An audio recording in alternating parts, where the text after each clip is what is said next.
great to have you with us here on a Friday night, and we begin with that shakeup at the White House. Sean Spicer is out, resigning after 6 months on the job. Hold it now.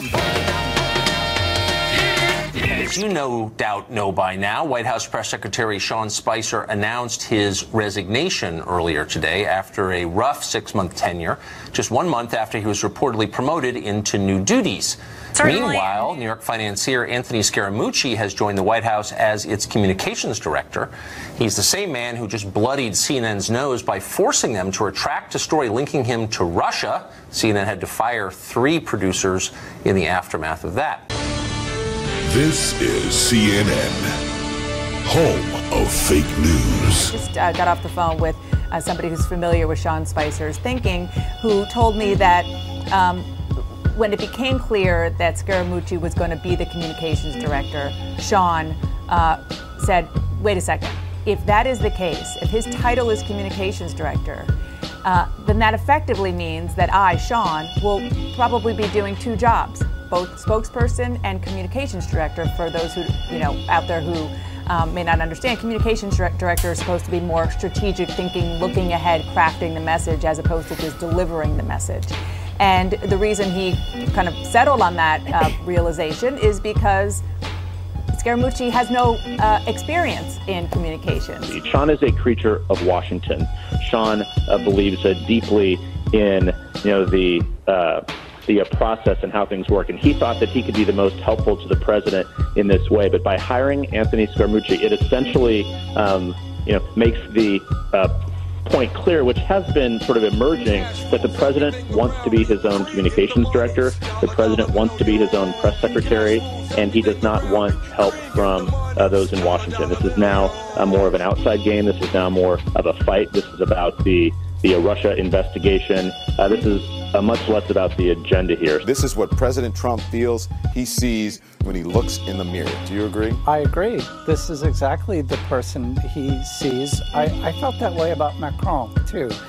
Donald Trump imagines himself to be in his 30s, a nice head of hair, and Scaramucci has a nice head of hair, except his is normal hair, and very good salesman. He's a fellow who could talk a lot of rich people out of a lot of money, which is what he's done throughout his career. I think they're quick to shake things up, and I also think Jared Kushner and Ivanka Trump have no idea what they're doing. Look, the fact that the family members went and pushed for Scaramucci lends to the fact that, this is somebody that knows the president. The president felt comfortable with Scaramucci. They've been friendly for a very long time, and apparently Scaramucci loves the president, and so clearly Ivanka and Jared wanted the president to be comfortable, but that does not mean this was the absolute best decision from a communications and press perspective. I'm concerned as a communications and press person that we've got a communications director that has never run a communications operation, let alone probably written a communications plan, and a press secretary that up until recently probably had never written a press release. This is just unfounded. Whether he can do that or not, the more important issue is this White House's credibility, whether we can trust what the president is saying. And Scaramucci's got a heck of a challenge now trying to improve that. Good luck to him, and I mean that sincerely. But you know what? If Sean Spicer wrote the book, I would read it. But chances are he probably signed a non-disclosure. So right now he's trying to be very. But he's not going to tell everything. We'll see if that changes. Yeah. Thank you both. Yeah. I am being straight with you. I'm telling you exactly what President Trump told me. But what if he's lying to you?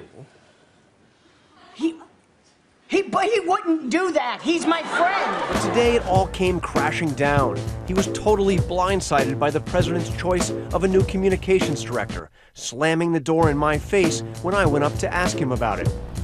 Hours later, as Spicer slipped out of the West Wing, the all-smiles appearance of the new hire, Anthony Scaramucci, setting an entirely different tone. I'm going to get to everybody. Don't worry. He's a wealthy financier, friend of the president.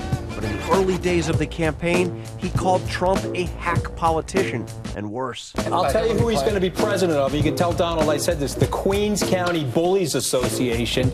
You got to cut it out now and stop all this crazy rhetoric. Does he know what you said about him back in 2015 when you said he was a hack politician?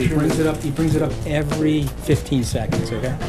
One of the biggest mistakes that I made, because I was an unexperienced person in the world of politics, I was supporting another candidate. I should have never said that about him. So, Mr. President, if you're listening, I personally apologize for the 50th time for saying that. Shoes that match too. Shoes that match too. This guy is Trumpian, and Trump will love that his message is getting represented strongly. So you're right. Is in some sense, is this the answer for Trump? Not necessarily, but in terms of getting his message out, is what I'm getting at.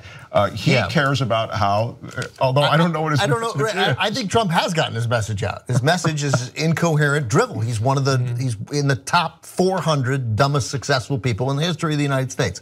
And 400. So, and successful because he was born with money and he did what, he created some more money. And he failed a bunch, but not enough to lose all of it. That's right.